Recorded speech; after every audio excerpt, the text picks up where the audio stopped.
जानना चाहते हैं। इनका पहला सवाल है कि क्या तरावी 4 रकात पढ़ सकते हैं या फिर दो रकात करके ही पढ़ना जरूरी है।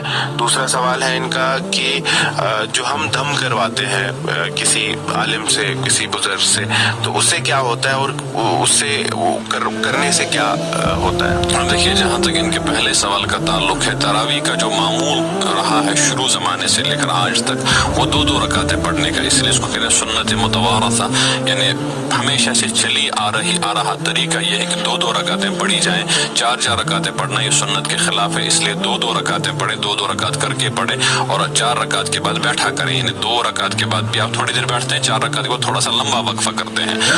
तो दो रकात पढ़ना ही मसनून अमल है, इसीलिए इसी अमल को दोहराया जाएगा। जहाँ तक इनके दूसरे सवाल का ताल्लुक है कि दम कराना, फोक दून, ये जायज़ है, चूँकि जो अमराज होते हैं, बीमारियां होती हैं, कुछ बीमारियां ऐसी हैं कि जिनका इलाज आप दवाओं के ज़रिए कर सकते हैं और कुछ बीमारियां ऐसी होती हैं जिनका इलाज आपको दम वगैरह के ज़रिए करना होता है। ये मामूल भी है। सहाबा रिज़वानुल्लाहि तआला अजमईन से हमें इस किस्म के वाक़यात मिलते हैं और अल्लाह ने उन बीमारों को शिफा भी दी है। तो कुछ ऐसी बीमारियां होती हैं जिनमें दम करने की ज़रूरत पड़ती है, लेकिन इसमें शर्त यह है, एक तो आपको यकीन कामिल होना चाहिए और दूसरी शर्त यह है कि दम करने वाला खुद शरीयत का पाबंद हो, और तीसरी शर्त यह है कि वो दम करने के दौरान जो कलिमात पढ़ेगा वो कलिमात शरीयत से साबित हो। इस दम करने में कोई खिलाफ शरा जुमला पढ़ना, खिलाफ शरा अमल करना ये जायज़ नहीं है। अलबत्ता दम करना जायज़ है।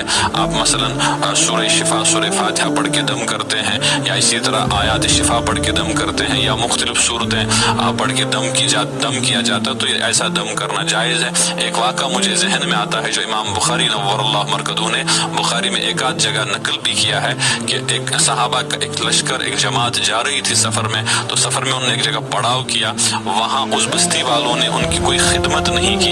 इत्तेफाकन उस बस्ती का जो जिम्मेदार था तो उसको सांप ने डस लिया, तो उनको इलाज कारगर नहीं हुआ।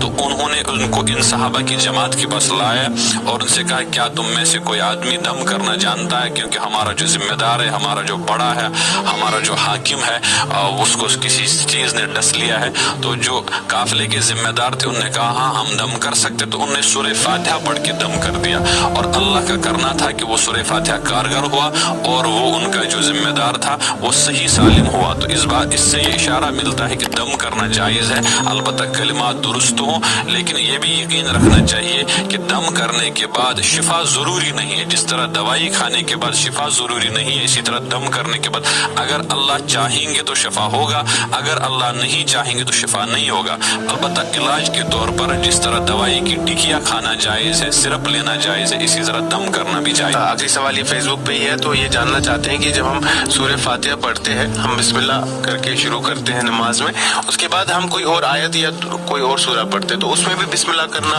जरूरी है। जब आप नमाज शुरू करेंगे तो सना पढ़ते हैं पहले, फिर औज़ बिल्लाह पढ़ते हैं, फिर बिस्मिल्लाह, उसके बाद सूरह फातिहा पढ़ते हैं। सूरह फातिहा मुकम्मल करने के बाद जब दूसरा हम कोई सूरत पढ़ना चाहें, चाहे मुकम्मल सूरत चाहे आधी सूरत, तो बिस्मिल्लाह पढ़ना अच्छा अमल है, बिस्मिल्लाह पढ़ लेना चाहिए।